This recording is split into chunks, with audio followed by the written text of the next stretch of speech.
Anne Hidalgo serait-elle adepte de la politique de l'autruche? Si est en tout cas l'hypothèse que distille Gaspard Gantz dans son livre Qui peut sauver la gauche?, paru en septembre dernier aux éditions Flammarion et dont l'opinion se fait l'écho.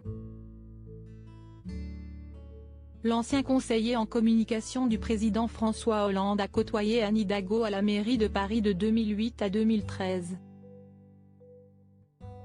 Il s'est ensuite opposé à elle en 2020, année où il a été candidat aux élections municipales dans la capitale.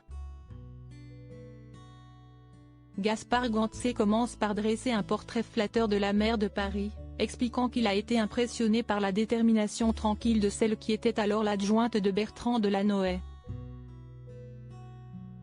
Une forme de force tranquille qui lui a permis d'être choisi pour tenter de succéder au maire de Paris, puis d'être élu en 2014 et réélu en 2020. Mais Gaspard Gantz décrit également une femme politique sur laquelle rien ne semblait avoir de prise.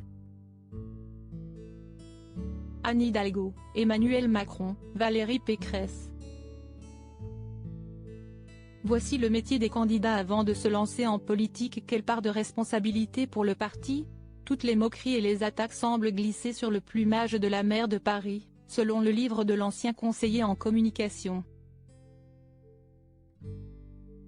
Il dévoile une confidence que lui aurait faite cette dernière, prêchant un bon conseil: « Tu sais, tu devrais faire comme moi, tous les matins, je me lève en me disant que tout le monde m'aime. Je ne sais pas si c'est vrai, mais ça m'aide à ne pas me poser de questions. » Pour l'auteur de Qui peut sauver la gauche?